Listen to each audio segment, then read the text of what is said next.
What up, everybody? It's time to do another knife review. And I'm sure you can see from the title what we're going to review today is the Columbia River Knife and Tools Obake. And the Obake is a small Japanese-inspired fixed blade. It's designed by Lucas Burnley. Lucas is a custom maker and he's pretty well known in that community. And then he has this design of his licensed with Columbia River Knife and Tools. And he has a second design license with Boker, and that's for the Quaken folder, which is basically a folding version of this design, this profile. And both of those knives are very well received, very good sellers for the respective companies. So not only is Lucas known as a custom maker, but he's known for collaborating with these production companies also. Now, Lucas is a self-described outdoor enthusiast. His designs are what he calls post-tactical, which means he wants to design a beautiful knife with a tactical intent. He doesn't want it just to look like a blacked out tactical knife. And you can see that he really likes these Japanese-inspired designs. And I got to tell you, so do I, and a whole lot of other people, because these knives sell like crazy. All right, now this is a small knife, and before we get into the specs, I want to show you just how small it is. We're going to do a comparison with a well-known knife here, and that is the Spyderco Paramilitary 2. Now, you can see there the Paramilitary 2, which most people would not consider to be a really big knife, is quite a bit bigger and bulkier than the Obake. So this is a small fixed blade we're talking about. All right, let me give you the actual specs on this knife. The blade length is 3.6 inches or 9 centimeters. For blade stock thickness, I got 135 thousandths, or about 3.5 millimeters. The blade width from the spine to the edge was 682 thousandths of an inch, or 17.32 millimeters. The handle length, I got 4 1/8 inches, or 10.5 centimeters. The handle thickness is measured from ridge to ridge of the ramp, was 466 thousandths of an inch, or 11.85 millimeters. The handle width at its widest point, 790 thousandths of an inch, or 20 millimeters. The overall length, about 7 7/8 of an inch, or 20 centimeters. The weight of the knife itself, 2.43 ounces, or 69 grams.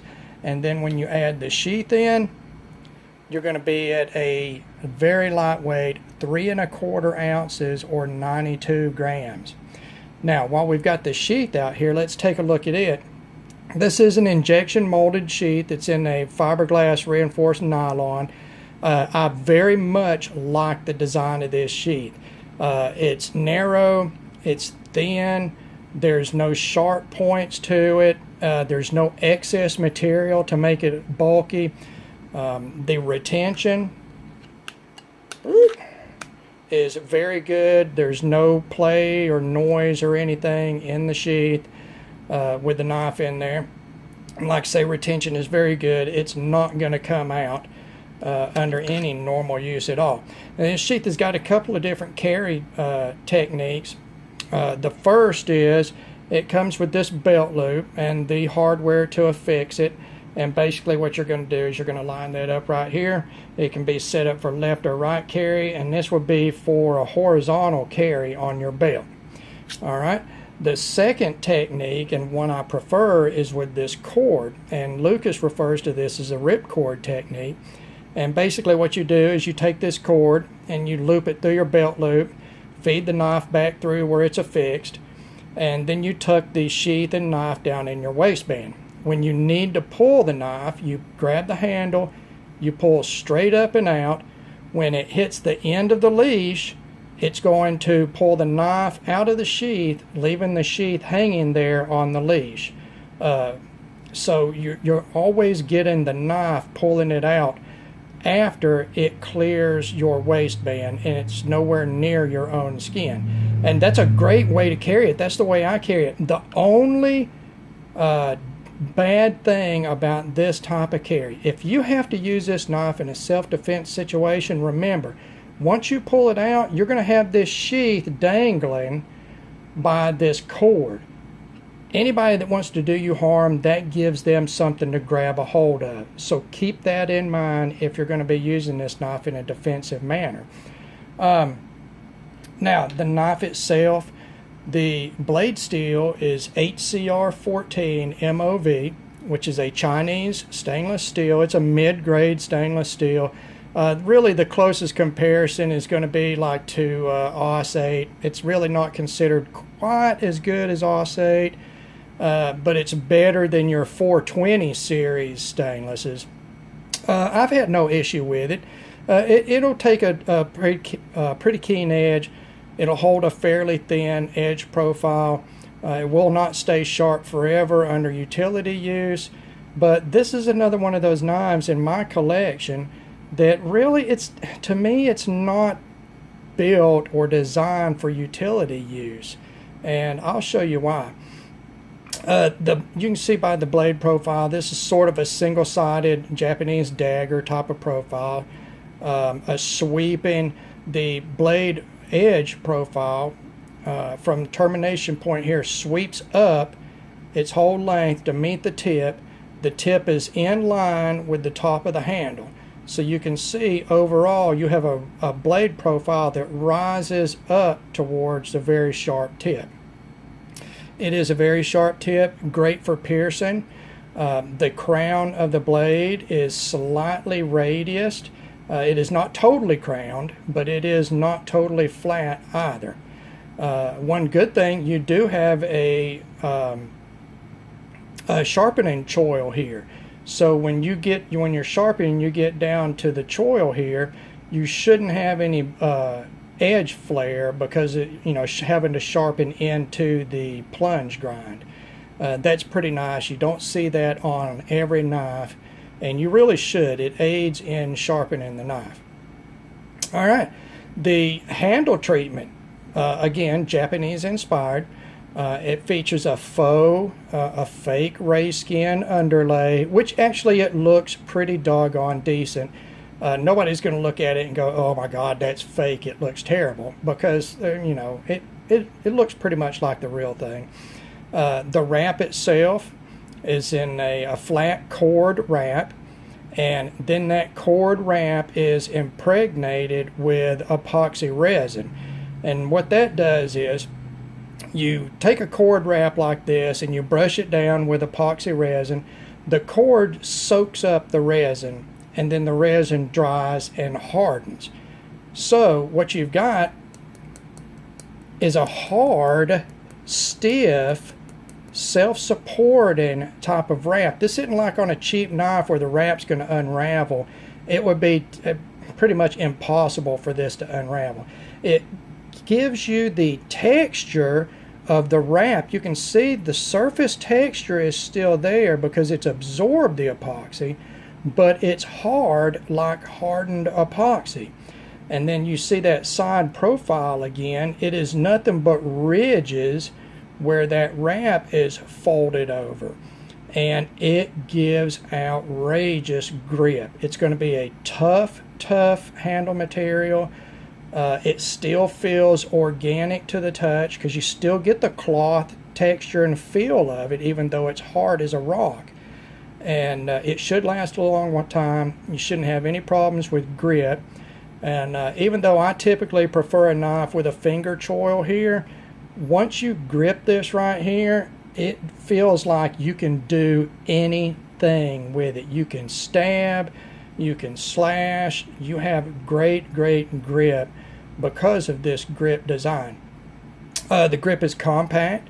For those of you that carry a firearm inside the waistband or knives inside the waistband, you know the hardest thing about concealing them is the handle. That's what's going to stick up above your waistband.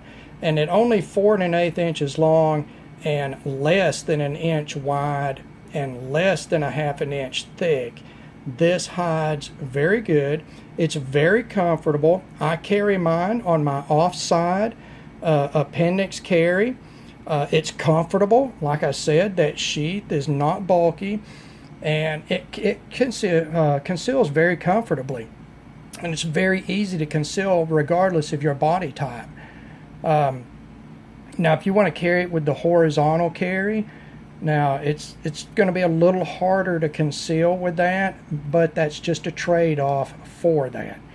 Now, there's multiple different versions of this knife. You can see this one has a titanium nitride coating, the gray coating on the blade, and then it has an acid treatment on it. As you can see, that splatter pattern, all right, that's where that acid is splattered on the titanium nitride coating, and it eats it away. So what you're basically seeing there is the blade steel underneath that coating. And that's going to be unique to every knife. Every one that I've seen in person has been different. I haven't seen any two that are alike, although they do have the same overall sort of look to them. And then, of course, there's nothing visible on the handle here. It's totally wrapped. So another version of this knife I just picked up recently from Blade HQ, and that's the same knife, the same steel, the same handle wrap, everything. But in this case, you've got a red faux ray skin underlay that's cord wrapped, and then a satin finished blade. And I think that looks just a little bit dressier. I don't think it looks better or worse. It's just sort of a different flavor of the same thing. Both of these knives have the same specs, the same blade steel, like I say. The handle behaves the same. They carry the same. They have the same exact sheath. And, you know, they seem to me to be the same quality. Now, as far as quality, fit, and finish. As far as the handles, I've seen no issue at all. As far as the titanium nitride finish and the acid etching on this model, no issues at all. I think it's very attractive. It's very well done. The only thing that I've seen about these knives is something that you will see in lower cost knives, and that is neither one of these knives came that sharp. This is a pretty narrow blade profile, so it's going to have a narrow primary grind and a little bit thicker of an edge. You know, typically as you go to a narrower and narrower blade profile, you are typically going to have a thicker edge. You have less room for your primary grind, so you have a steeper bevel there. And then, of course, on top of that steeper bevel, you've got to grind your edge, so that's going to have to be a little thicker and a little steeper. The grinds on these are even on both of them. It's just not, they weren't very sharp from the factory. And that's not a big deal at all. They can be resharpened, and overall the fit and finish is excellent on these. The whole package is excellent.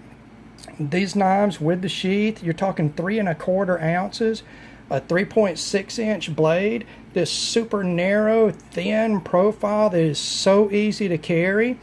This is a great concealable backup piece. Now, I carry mine when I'm carrying my firearm, and I am right-handed, so my firearm is on my right side. I'll carry this knife on the left side. And the reason I do that is this, and I'm going to do a video on this later on, because I think more people need to think about this problem. Say you're right-handed, you're carrying your firearm on your right side, somebody tries to grab your firearm. Well, the first thing you're going to do is you're going to take your primary side, your strong side hand, and clamp it on your firearm to retain it. Now, they've got their hand on your firearm, you've got your hand on their hand and your firearm, and you're wrestling. Now, say you have your everyday carry folder in your pocket. If you're right-handed, it's going to be in your right-hand pocket. Well, guess what? Your right hand is busy retaining your firearm to save your life. You cannot, I don't care how much you practice, you cannot reach across your body with your weak hand, pull your folder out, and deploy that folder while you are wrestling and fighting for your life. If you think you can, you are a fool, and you've never been in a situation like that, and obviously you're not putting thought into it. If your primary focus is retaining that firearm so it cannot be used against you, you are not going to be able to reach across your body and pull out a folder and manipulate it. You need to have a small fixed blade on your off side. All you have to do with your off hand, which you're going to have less fine mechanical skill with, pull that knife out and start sticking it in the person while you're wrestling. All right, and remember, you're probably going to fall to the ground too. Okay, it's hard to keep balance when you're wrestling with somebody and you've basically lost the use of your primary hand because you're retaining your firearm. So like I say, I'm going to do a video on that later. This is not the video for that. This is a video for the Obake. And this, man, is such a great little design. I love Lucas Burnley's designs. I love his design ideas. These Japanese designs, I love the compactness of it, the ease of carry. And Columbia River has really done a great job on these. And I've seen a bunch of them. I've put hands on a bunch of these knives, and I've found no major flaws with any of them. None at all. And you know, that edge not being quite as sharp, well, I can sharpen that. Anybody that owns it could sharpen it, or if you're not a good sharpener, you could have somebody else do it. And even with the time or a little bit of extra money you'd have to pay to sharpen, at such a great price for these, you're not losing any money. And the knife, I think, performs as well as a more expensive knife, but within its limitations of materials. As always, Columbia River has done a great job on these. While I don't have a giant Columbia River collection, I do have more than one piece and have handled a lot of Columbia River, and I've found it to be a fantastic product. And this one is no exception. It's a great Lucas Burnley design, very well done by Columbia River, and a great package, a great sheath, innovative and easy to train for carry system. And yeah, overall, I think I can recommend this one, guys. And I'm going to close this out right there and not get too awful windy with it. As always, God bless all of you. Thank you very much for taking the time to view my video. Please like and subscribe and tell your friends about me. You guys have a great day.